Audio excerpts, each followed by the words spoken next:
Hello, good morning, जोहार। मैं राजू और आप देख रहे हैं 24 झारखंड न्यूज। चलिए जानते हैं झारखंड की आज की 25 मुख्य बड़ी खबरों को।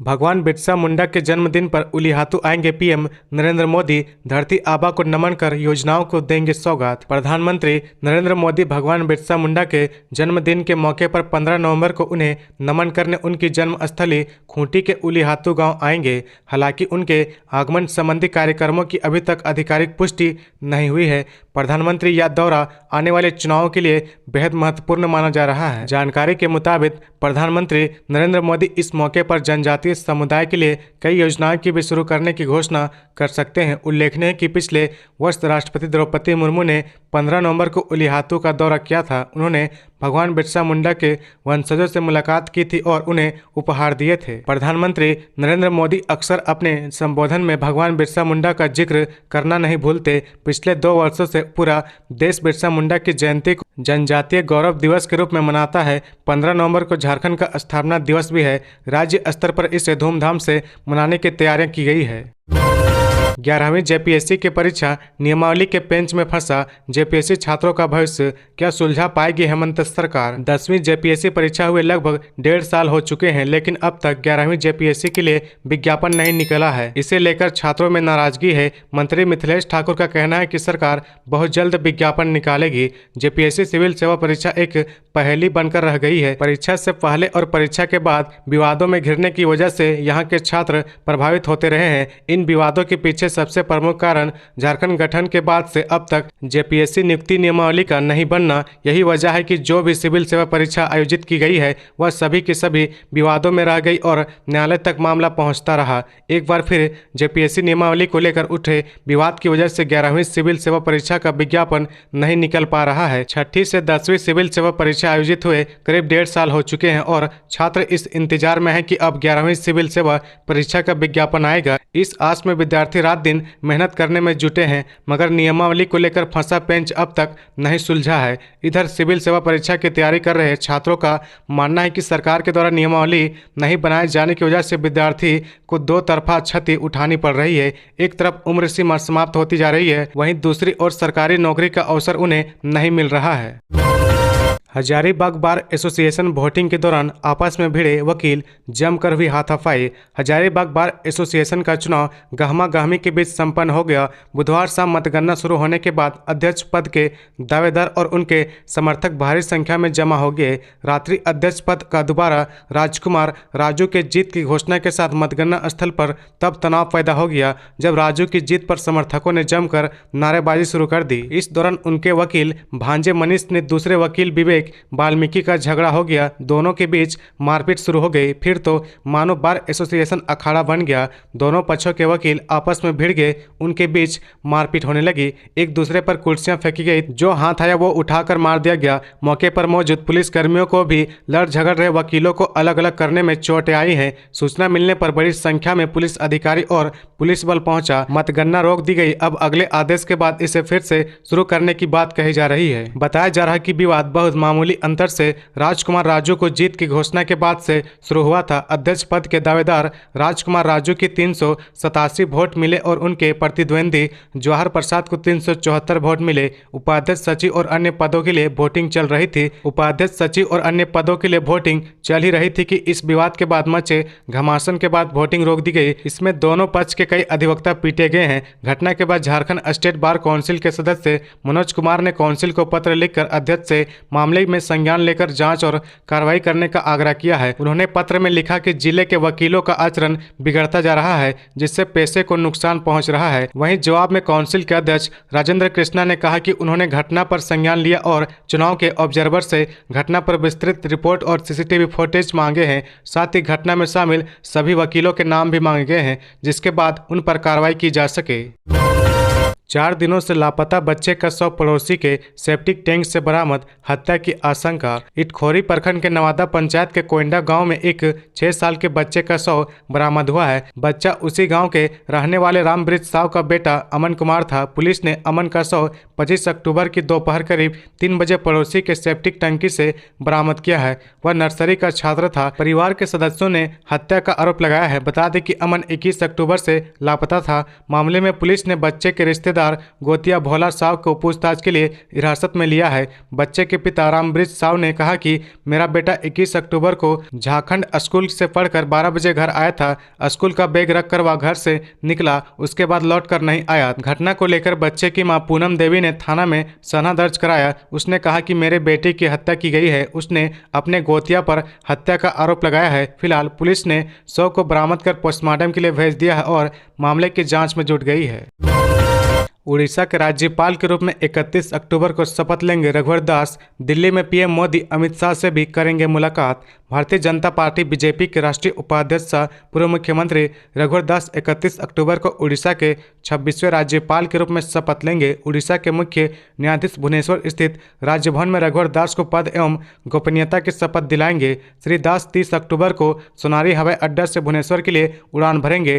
तय कार्यक्रम के अनुरूप उड़ीसा सरकार का चार्टर प्लान उन्हें लेने के लिए सोनारी हवाई अड्डा पहुंचेगा। उड़ीसा पहुंचकर वे सबसे पहले भगवान जगन्नाथ मंदिर में दर्शन पूजन के लिए जाएंगे। इसके बाद भुवनेश्वर के लिंगराज मंदिर जाएंगे। बुधवार की शाम वे रांची के लिए रवाना हो गए हैं, जहां वे पार्टी के कार्यालय में पार्टी के पदाधिकारियों व अपने आवास पर झारखंड के पार्टी कार्यकर्ताओं से मिलेंगे। श्री दास गुरुवार को दिल्ली रवाना होंगे। सबसे पहले वे पार्टी के राष्ट्रीय अध्यक्ष जेपी नड्डा से मिलकर अपना इस्तीफा सौंपेंगे। इसके बाद वे राष्ट्रपति द्रौपदी मुर्मू, प्रधानमंत्री नरेंद्र मोदी, गृह मंत्री अमित शाह व अन्य केंद्रीय नेताओं व पार्टी के वरीय पदाधिकारी से मिलेंगे। 2 दिनों के दिल्ली प्रवास के बाद वे 28 अक्टूबर को जमशेदपुर लौट आएंगे। आगे बढ़ने से पहले अगर अभी तक आपने इस चैनल को सब्सक्राइब नहीं किया तो प्लीज सब्सक्राइब कर ले, जिससे आपको झारखंड की हर छोटी से बड़ी खबर की अपडेट आप तक पहुंचता रहे।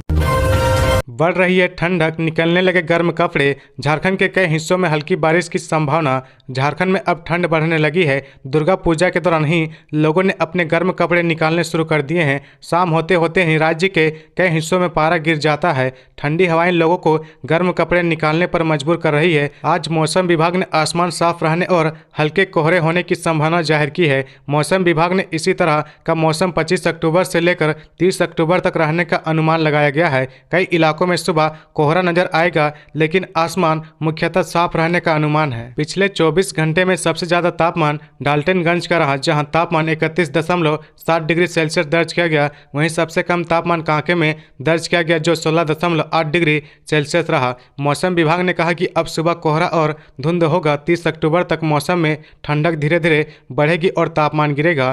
तापमान 15 डिग्री से नीचे आ सकता है। 29 अक्टूबर को भी राज्य के कुछ हिस्सों में बारिश हो सकती है।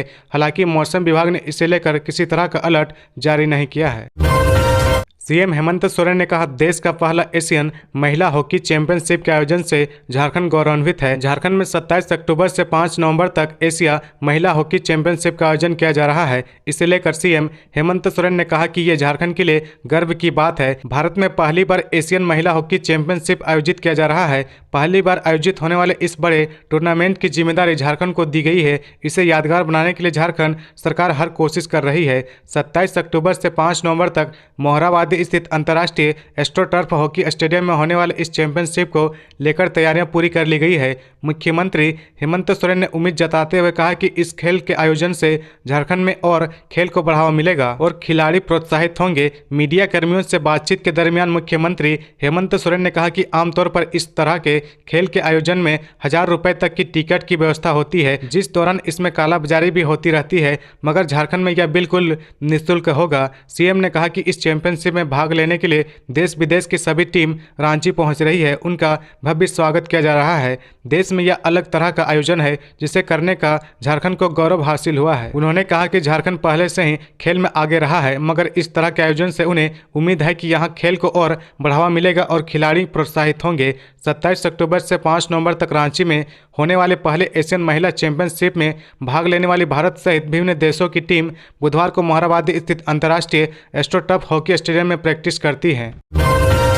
आला कमान की हरी झंडी मिलते ही बढ़ेगा झारखंड। बीजेपी का कुनबा सरयू रॉय व मधु कोड़ा समेत कई दिग्गज नेताओं की हो सकती है वापसी। झारखंड में भाजपा का कुनबा बढ़ सकता है। बताया जा रहा है कि जल्द ही कई कदावर नेताओं की पार्टी में वापसी होगी। इसके लिए शीर्ष नेतृत्व की हरी झंडी का इंतजार किया जा रहा है। दरअसल पूर्व मुख्यमंत्री रघुवर दास को उड़ीसा का राज्यपाल बनाए जाने के बाद समीकरण तेजी से बदल रहे हैं। पिछले विधानसभा चुनाव में टिकट नहीं मिलने के कारण भाजपा से नाता तोड़ने वाले सरयू रॉय की पार्टी में वापस आने की प्रबल संभावना है। सरयू रॉय पूर्व से ही कहते रहे कि उनका विरोध सिर्फ एक धड़ा कर रहा था। रघुवर दास से उनका विरोध जग जाहिर रहा। ऐसे में उनकी पार्टी में वापसी को लेकर चर्चाएं हैं। बरकट्ठा के निर्दलीय विधायक अमित यादव की भी भाजपा में वापसी तय है। अमित यादव को पिछले चुनाव में भाजपा ने टिकट नहीं दिया था।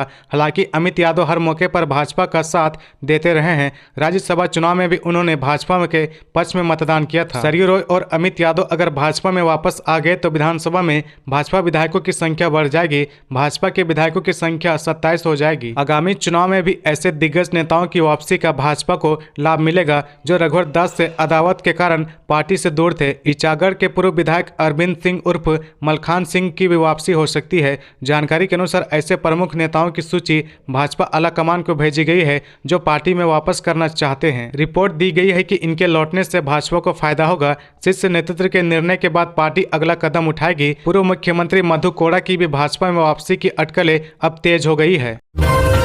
अपनी आराध्य देवी को खुश करने के लिए दहकते अंगारों पर चले भक्त, पैरों में नहीं पड़े छाले। सरायकेला प्रखंड अंतर्गत ऊपर दुगनी पंचायत के उकरी गांव में बुधवार को निया माड़ा का आयोजन किया गया और माता ठाकुरानी की पूजा अर्चना की गई। लगभग 30 महिलाएं पीले वस्त्र धारण कर स्थानीय सोना नदी से कलश लेकर पूजा स्थल पहुंची और कलश स्थापना करते हुए पूजा अर्चना की। भक्तों ने दहकते अंगारों पर नंगे पांव चलते हुए अपने आराध्य के प्रति हट भक्ति दिखाई। दहकते सोलों पर नंगे पांव चलने के बावजूद उनके पैरों में छाले तक नहीं पड़े। बता दें कि उकरी गांव में विजयदशमी के दूसरे दिन निया माड़ा अनुष्ठान का आयोजन किया जाता है जिसमें महिलाएं दहकते अंगारों पर चलती है। इस दिन महिलाएं व्रत रखती है और दोपहर में गाजा बाजा के साथ 500 मीटर पैदल चलकर सोना नदी जाती हैं। नदी में मां ठाकुरानी की विधिवत पूजा की जाती है। फिर महिलाएं घट लेकर पूजा स्थल पहुंचती है जहां पहले से ही लकड़ियों को जलाकर अंगारे तैयार किए जाते हैं। उन जलते अंगारों को एक लंबे गड्ढे में बिछा दिया जाता है जिस पर